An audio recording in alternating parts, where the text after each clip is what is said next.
Vamos a ver, hablar del diagnóstico de craniosynostosis. Esta la vamos a dividir en varios segmentos. Siguiente.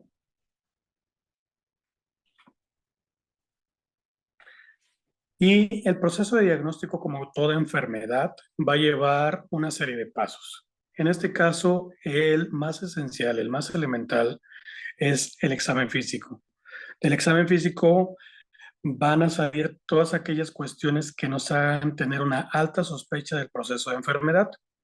Aunado al examen físico, se van a tener estudios de diagnóstico, de los cuales veremos cuáles son los que nos orientan más a la enfermedad e incluso para los protocolos de tratamiento. Y vamos a dejar un área complementaria de estudios que, si bien no van a diagnosticar la enfermedad, sí nos pueden ser de gran ayuda, ya que hay varias cuestiones de complicación o que cursan con algunos otros tipos de síntomas que deben ser tomados en cuenta. Siguiente. Hablando del examen físico, hay dos puntos esenciales para el diagnóstico de craneosinostosis.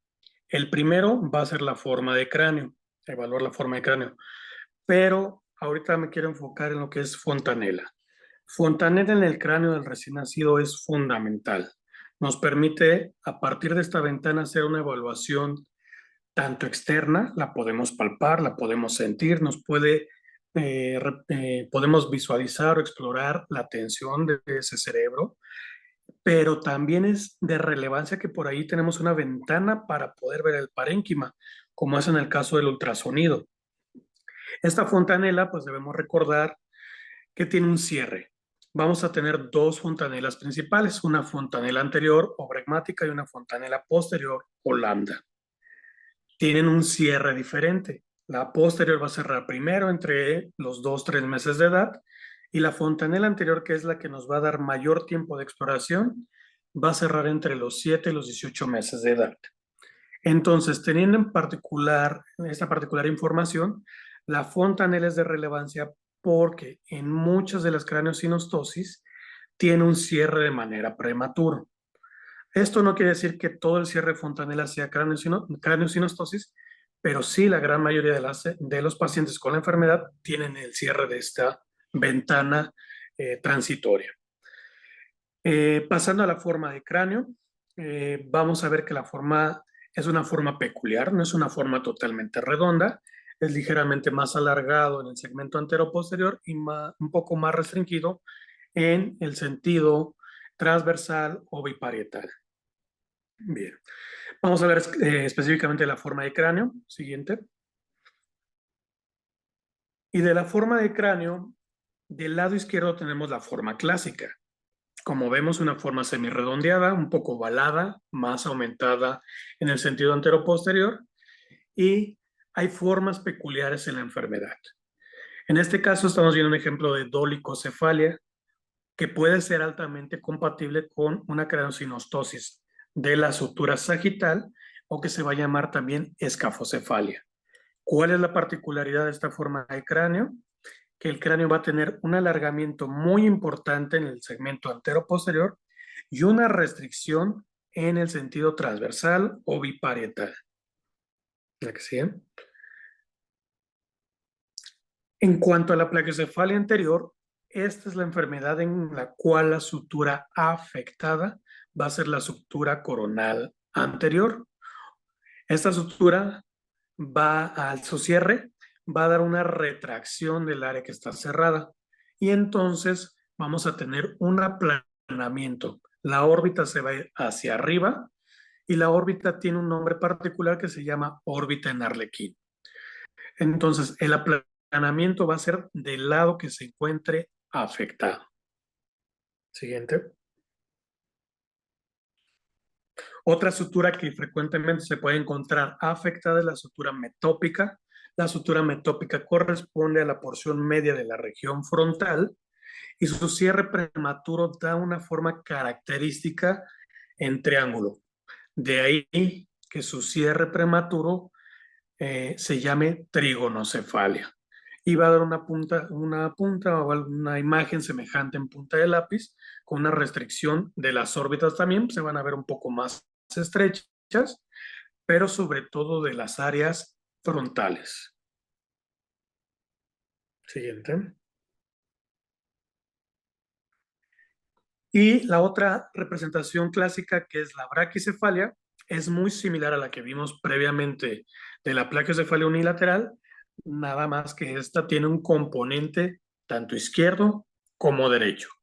Al cerrarse estas dos suturas, va a dar un aplanamiento en el sentido de antero-posterior, con un aumento del diámetro biparietal y una compensación en crecimiento hacia arriba. De ahí que también la podemos encontrar con el nombre de turricefalia, perdón, o braquiturricefalia. Siguiente. Bien, ya que tenemos las formas tanto cotidianas como las formas asociadas a la enfermedad, vamos a hablar de los bordes suturarios. Cualquier proceso de cierre prematuro de la craneosinostosis, al fusionarse de una manera acelerada, de una manera anticipada, pues va a dar un abultamiento sobre todo el trayecto de la sutura afectada. Estos bordes o rebordes pueden llamarse también quillas y no es otra cosa más que la fusión compacta sobre la sutura que se encuentra enferma. La siguiente. De tal manera que en la imagen de la izquierda, que corresponde a un cierre de la sutura sagital o escafocefalia, el reborde se va a dar sobre todo ese trayecto desde el nacimiento en la parte anterior hasta la parte posterior. De igual manera, en la parte intermedia, que es una braquicefalia o braquiturricefalia, este abultamiento lo vamos a tener sobre todo el trayecto de la sutura coronal de manera bilateral. Y también es posible, como en el ejemplo del lado derecho, en la trigonocefalia, esta punta, esta imagen de triángulo, y también se va a palpar una fuerte induración, perdón, sobre todo el trayecto de la sutura metópica. La siguiente.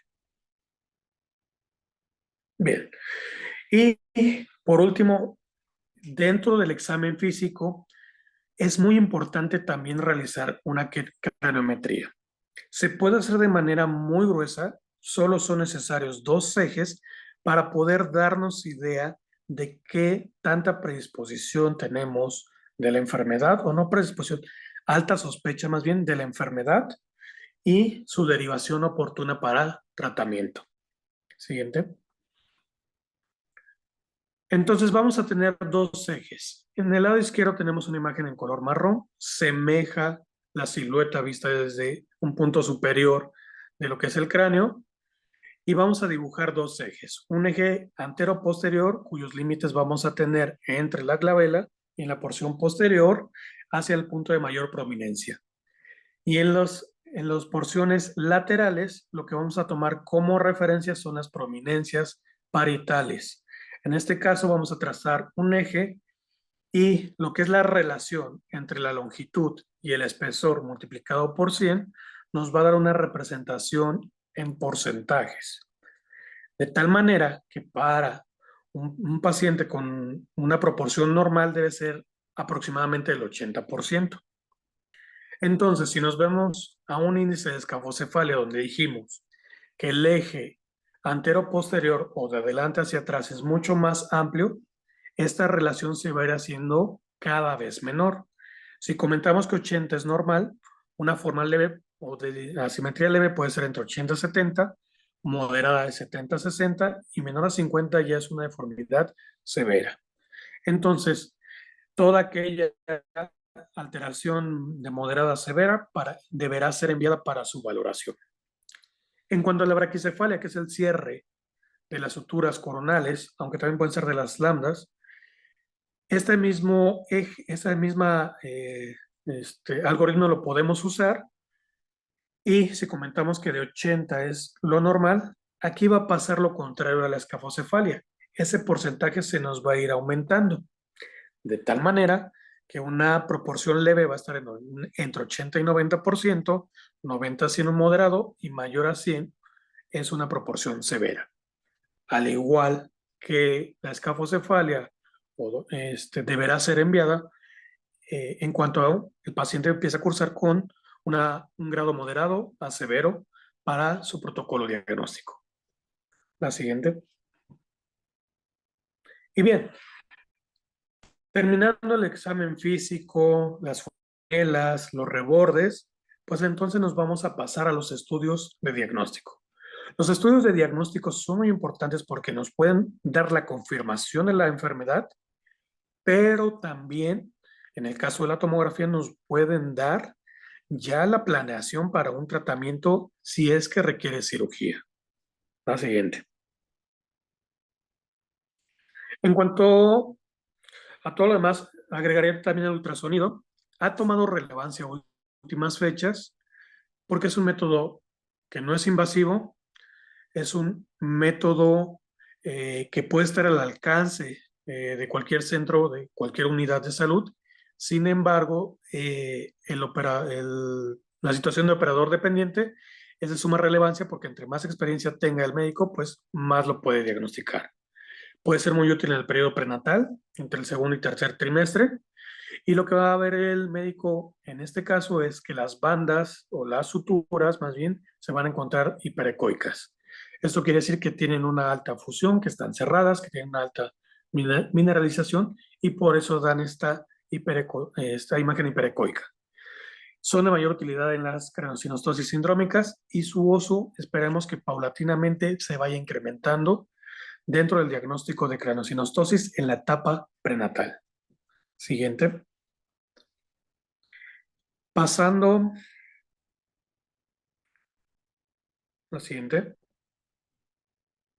Pasando a las imágenes de cráneo, podemos empezar desde una placa simple cuando tenemos la sospecha de la forma de cráneo, de los rebordes, y hay proyecciones que nos pueden ayudar muchísimo.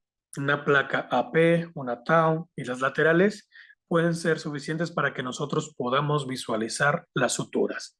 En el caso de esta imagen de cráneo antero-posterior, es posible visualizar al centro de la sutura sagital y también vemos al fondo, en una imagen de Y, cómo descienden las dos suturas lambda de manera posterior. La siguiente.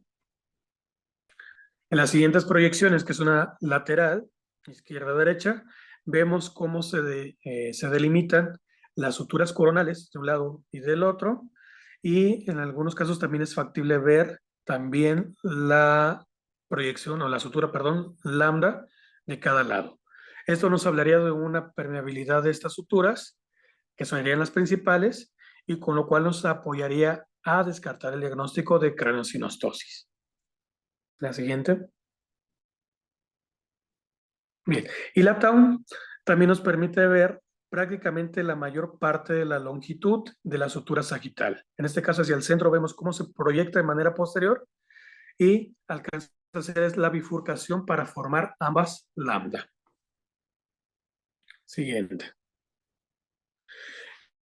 Y bien, el estándar de oro para el diagnóstico y para el tratamiento, para la planeación en cuanto a la craneosinostosis es la tomografía. Este estándar de oro pues, nos permite hacer y actualmente con los nuevos equipos una reconstrucción detallada de cómo se encuentran nuestras suturas. ¿Cuál va a ser el dato principal de craneosinostosis a nivel tomográfico? La ausencia de la sutura afectada. En el caso que les pongo de ejemplo, hacia la porción inferior corresponde a las áreas frontales, la porción superior corresponde a las áreas lambda o posteriores, y hacia el centro donde debería estar la sutura sagital, vemos que no se esboza, que no se dibuja. Esto es compatible con una craneosinostosis sagital, también llamada escafocefalia. Siguiente. Entonces, tomográficamente vamos a buscar estas suturas. Al centro y entre las órbitas vamos a buscar la sutura metópica, que es la que primero va a cerrar. Hacia la porción lateral vamos a tener en las dos coronales, perdón, izquierda y derecha. El cierre de un lado dará placocefalia, el cierre de los dos lados se denomina braquicefalia. Vamos a buscar la sutura sagital desde su nacimiento anterior hacia la región posterior, como podemos ver en la imagen, que corre paralelo y hacia la porción posterior o pared occipital se va a dividir en dos, que es lambda izquierda y lambda derecha. Puede haber cierre también de lambda, es más raro, y se va a llamar plagiocefalia posterior, izquierda o derecha. Siguiente. Y bien, vamos a ver ejemplos tomográficos de enfermedades. Ya vimos la de la escafocefalia en la inicial de tomografía. En este caso, esta imagen es compatible con una placocefalia anterior del lado derecho. Vemos cómo se cierra, causa una restricción y una elevación de la órbita del mismo lado que se encuentra afectada. Siguiente. Lo mismo podemos ver cuando se cierran las dos coronales, en este caso denominada braquicefalia, y que, como comentamos anteriormente, las formas del cráneo va a dar una restricción antero-posterior con un aumento del diámetro biparietal o transversal. Siguiente. Y tomográficamente, como vamos a ver la trigonocefalia, del lado izquierdo vemos un cierre prematuro de la sutura metópica y que va a dar esta disposición triangular. Entonces, esta fusión pues es compatible con trigonocefalia. Siguiente. Y bien, la resonancia magnética también nos ayuda cuando hay particularmente más datos aparte de la compresión que se genera por el cierre de la sutura, aparte de la deformidad. Estos casos pueden ir de la mano de hidrocefalia, pueden ir de la mano también de alteraciones como epilepsia o alteraciones visuales por el aumento de la presión, y en este caso la resonancia nos apoya para estudiar el parénquima cerebral. Podemos ver las estructuras de una manera muy definida sobre lo que está pasando en ese cerebro que se encuentra comprometido por el cierre de las suturas, por esta restricción de crecimiento. Siguiente.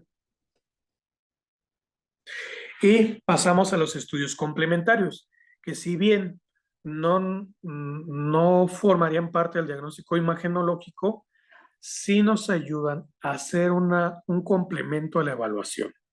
¿Por qué? Porque la enfermedad puede ir o no acompañada de algún tipo de compromiso neurológico. Entonces, por la restricción del crecimiento, el cerebro, al tener un sufrimiento, pudiera desarrollar algún tipo de actividad epiléptica. Y en ese caso, el electroencefalograma nos ayudaría a tener un diagnóstico preoperatorio de cómo se encuentra ese cerebro, hablando en el aspecto electrofisiológico. Por otro lado, el aumento de la presión también puede generar severos compromisos a nivel ocular o incluso la pérdida de la visión por hipertensión endocraniana. De ahí que el fondo de ojo nos puede dar una relevancia de cómo se encuentra esa papila, nos puede dar una ventana de cómo se encuentra la presión dentro de ese cerebro. Y la evaluación neuropsicológica, o buscando intencionadamente el cociente de desarrollo en pacientes pequeños, pues nos da también una esfera sobre el área cognitivo-conductual y de desarrollo psicomotriz, de cómo se encuentra el niño afectado o no por la enfermedad. Agregado, los estudios genéticos los recomendamos para aquellas situaciones en las cuales pudiera existir una craneosinostosis de tipo sindrómica, como Cruzón, como Pfeiffer, como Appert, y en estos la consejería genética y el apoyo de esta especialidad es de suma relevancia.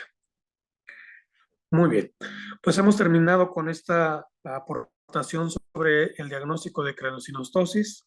Tratamos de hacerlo lo más elemental posible para que les sea útil en su práctica día a día. Muchas gracias por la invitación y les envío un afectuoso saludo desde la ciudad de León, Guanajuato.